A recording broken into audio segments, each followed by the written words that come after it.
Welcome back to Music Kingdom. A couple months ago, we reviewed Tom Sawyer by Rush and got a ton of comments asking for more, receiving a wide variety of song recommendations by the band. And so, due to the popular demand, in this video we will be listening to, giving a music theory breakdown for, and blindly reviewing The Spirit of Radio by Rush. Stay tuned.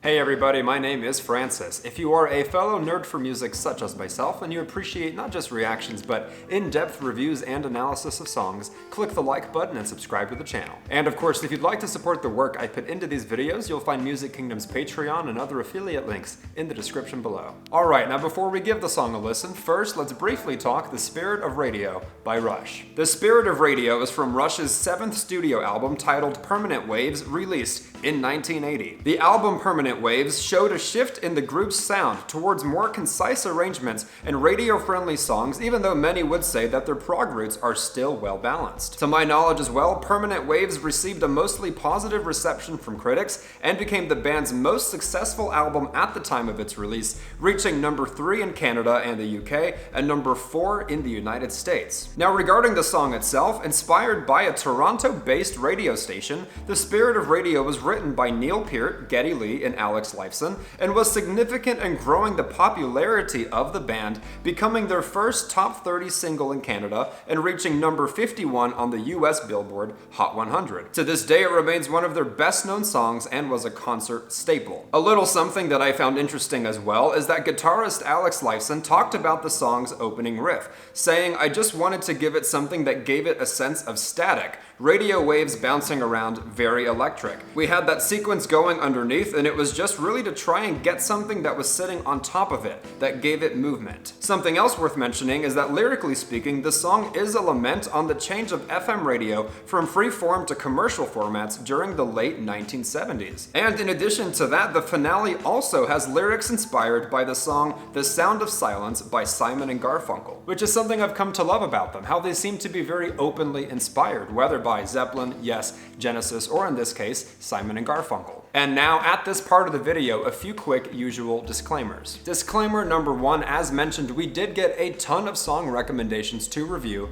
by Rush. And to be honest, the most requested song was probably 2112. But I'll keep it real with you guys. This YouTube channel, at least at this point in time, is not my day job, and I make absolutely no money from it. It is a passion project that I do in whatever spare time I have. And so, for example, a typical 20-minute video will take me on average about 2 hours to film. Sometimes more, sometimes less. And then on top of that, for about a 20-minute video, it takes me on average between 4 and 5 hours to edit. So my point is, if I reviewed 2112, it would probably take me about 4 to 5 hours to film, and then about 8 to 10 hours to edit. So I'm sure at some point I will get around to it, but honestly, it's something I'd really have to carve out my week to do. Disclaimer number 2, as usual, if you are hoping for a live version of the song, on this channel I prefer to familiarize myself with the studio version first, so that then I can go and appreciate the contrast of the live version later. And finally, disclaimer number 3, I acknowledge this is not by any means a deep cut by Rush. So yes, while I am taking a more mainstream introductory approach to the band, still feel free to drop any deep cut recommendations in the comments below. Alright, at long last it's time we give the song a listen, and just a heads up, I will be pausing a couple times to share my thoughts, but ultimately to avoid any copyright strikes. And as usual, be sure to stick around after the song for a music theory breakdown from our expert, and then we're going to divide the song into specific categories, grading them each, averaging them out, and arriving at an overall score.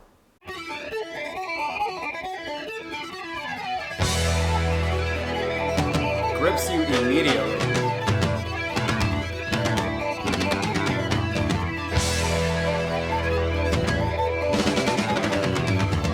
Drumming. Ooh, what a transition.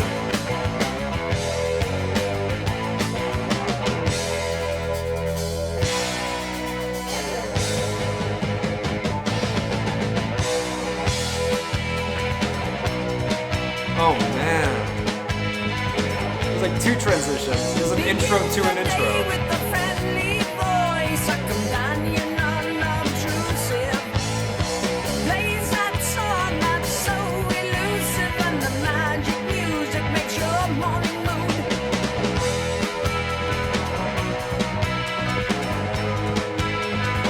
So nice.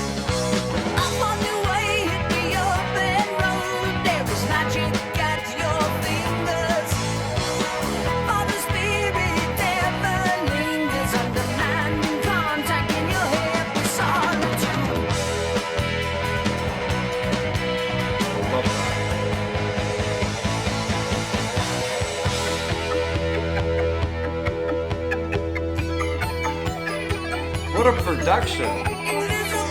You hear all these things. Very immersive.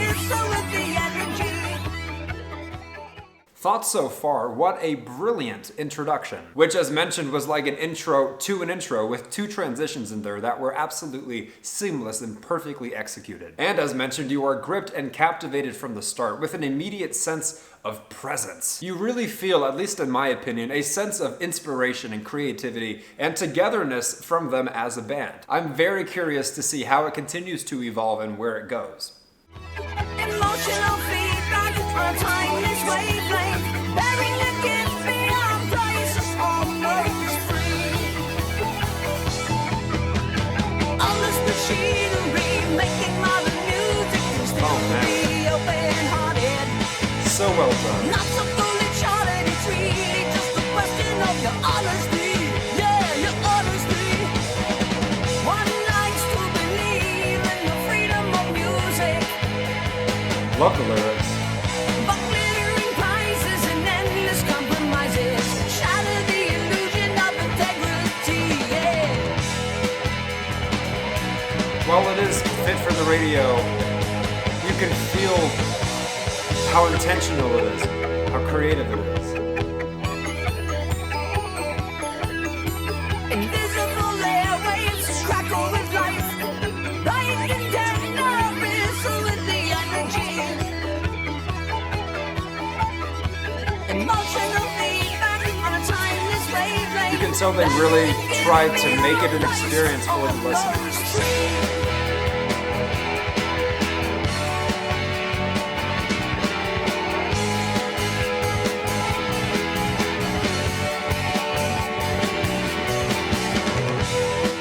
Get hints of prog as well.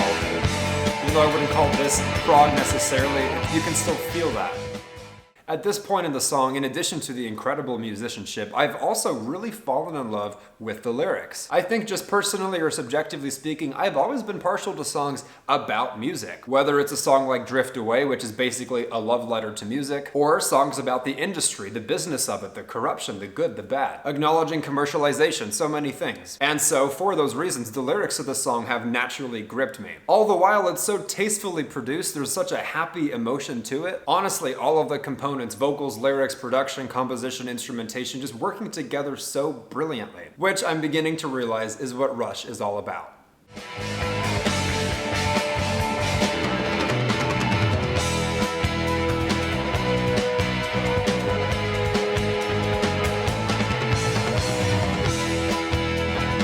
It makes you feel so good.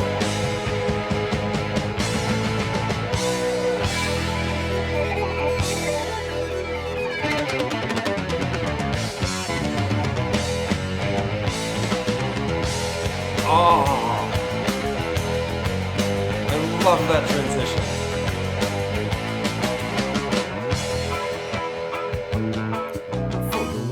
Reggae? Oh my god.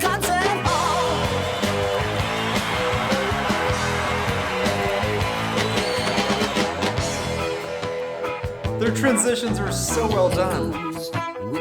But really, reggae! Oh. And I love that line about the salesman.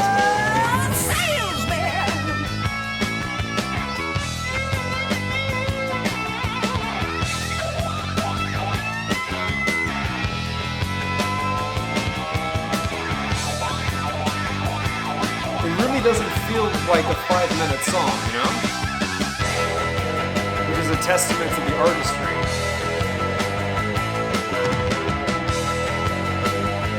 So much going on.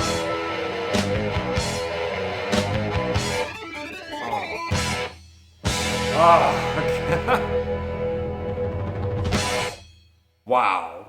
Alrighty, initial thoughts before we go to the expert's corner and eventually grade the song. Honestly, what I'm most impressed by is that within only 5 minutes, you are taken on such a journey. Maybe it's because of what we all have come to expect from popular radio-friendly music, at least by today's standards. A certain lack of creativity, of inspiration, of talent, of musicianship. And I acknowledge this song is no 14-minute abstract prog rock masterpiece, but what they managed to achieve in only 5 minutes is this experience, as mentioned, for the listener. Several transitions, varying music styles, hell, they even threw reggae in there. And to be fair to the other great artists in the history of the music industry, I don't want to insinuate that only Rush does this, but I just really love how within a radio-friendly mainstream type of song, often called a 340 single, even if it's not technically 3 minutes and 40 seconds, I just appreciate when you're not sacrificing anything artistically within a certain constraint of time. Because honestly, at least speaking for myself, I'm not always in the mood to listen to some 15-minute, less accessible piece of music. I like catchy, I like accessible, but when it's done right. And in this case, it clearly was. And as always, I do have more specific thoughts regarding either the vocals, the originality, the writing, the production, which I'll get to when I'm breaking apart the song into those categories, grading them each. But first, let's go to the expert's corner for a music theory breakdown and to see how he grades the song's composition. Welcome to the Experts Corner. This is The Spirit of Radio by Rush, and I am here to give it a composition score. This song is in the time signature of 4/4 primarily, and it's in the key of E major. The reason I say this song is primarily in 4/4 is because there is one section about 2.5 minutes in where it goes into 7/4. It actually alternates. You have 3 bars of 7/4 and then 2 bars of 4/4, or a bar of 8/4 if you want to call it that. I always love when a band switches up their time signatures, and I hear that Rush did that quite regularly. Good on them. Overall though, compositionally speaking, this song is quite simple. You've got 2 main chord progressions and then some really cool riffs in between. Let me show you the main chord progression, which just goes E major, which is the 1, B major, which is the 5, E over G sharp, which is the 1 in the first inversion, then A major, 4, B major, 5. And then of course later on you've got that really chill, like reggae sounding section, which has a very similar chord progression. It's just E major, A major, B major, E major. It's just those 3 chords. Overall, I would say this is one of those songs whose qualities lie in places other than its composition. Not to say its composition was bad, it actually had some great moments. All the fluctuating tempos, that moment of 7/8, the really cool riffs that are in between these main chord progressions I showed you, all that is great stuff. However, when stacked against some of the other songs we've done, some of the other songs that are out there, especially some of these metal songs that we've done, this one just doesn't quite measure up to them. And for that reason, I'm going to give this one a 6.5 out of 10. Back to you, Francis. A very special thank you to our expert for providing a music theory breakdown and giving the song's composition a modest 6.5 out of 10. But fear not, we still have 4 more categories to grade before arriving at an overall score. Starting off with the category of production specifically, I'm inclined to give it a very great 8.5 out of 10. To be honest, the production in this song absolutely shines. Between minimalistic and overproduced, I would say it falls somewhere in the middle in a very tasteful way. Because overall, you really do feel like this is a band and you're listening to the instruments of a band. However, at certain moments in the song, very well timed by the way, you experience these amazing sound effects that immerse you in the atmosphere of the song. For me, the production really enhanced what was already a good song and turned it into a great song for the listener. Even if it was as simple as the instruments being beautifully arranged and put together, in which case I'd still think it's a commendable yet simple production, but to have the synth do what it does, to have random sounds of an audience towards the end, the beautifully timed moments of piano as well, the atmospheric kind of twinkling sounds added throughout, so on and so forth, very great in my opinion. Up next, we have the category of lyrics, which I am also giving a very great 8.5 out of 10. As mentioned, subjectively speaking, I do love the subject matter, but even if I were to put that aside and put on a critic's hat instead, they are still very well-written lyrics, very fresh, very inspired, and honestly, to a certain extent, borderline poetic. The only reason I'm not going higher than an 8.5, which is already great, is because, and this is a little bit nitpicky of me, they don't always rhyme, which is okay, that's fine. That just has a way of kind of hindering the flow, I suppose, but still, brilliant brilliantly written. Moving on, we have the category of vocals, which I will give a very good 7.5 out of 10. Now, I saw it mentioned in a few comments in the last Rush review that we did, saying that the vocal style isn't necessarily for everyone, but for me, honestly, it's not about vocal style and whether or not I like a vocal style. For me, it's more about what the vocalist is doing in the song. How good are your chops? Are there vocal runs? Is there vibrato? Is there falsetto? Are you belting? So back to the point, and by the way, in this song specifically, I thought it was a good vocal, but not necessarily great. In a world where Ronnie James Dio, Whitney Houston, Freddie Mercury, Michael Jackson, etc. might get 8s, 9s, or a 10, this song for me is a 7.5, and that's no insult. Alright, arriving at our final category of originality, I am inclined to give it a very rare 9 out of 10. In my opinion, this song screams originality above all else. The imaginative production, the brilliant musicianship, the wonderful instrumentation, multiple transitions, various music styles, the very fresh and well-written lyrics, all within a 5-minute window of time. You would think it's a 10-minute song. On one hand, achieving a certain degree of catchiness, while simultaneously, on the other hand, achieving a certain degree of artistry and creativity. Top to bottom, very original in my opinion, and that's why I love older music, and why I'm beginning to really love the band Rush. So now if we add it all up, including the expert's composition score, and average it out, The Spirit of Radio by Rush from their 7th studio album titled Permanent Waves, released in 1980, gets a great 8 out of 10. For all of the aforementioned reasons, you can see how we arrived at that number. But of course, let me know in the comments down below whether you think I'm right on the money, batshit crazy, or somewhere in between. As well as what other songs by Rush or whoever else you'd like for this channel to review next. As always, if you are a fellow nerd for music, such as myself, click the like button and subscribe to the channel. And of course, if you'd like to support the work I put into these videos, you'll find Music Kingdom's Patreon and other affiliate links in the description below. This has been another edition of Music Kingdom. Thank you so much for listening with me, and I look forward to jamming with you in the next one.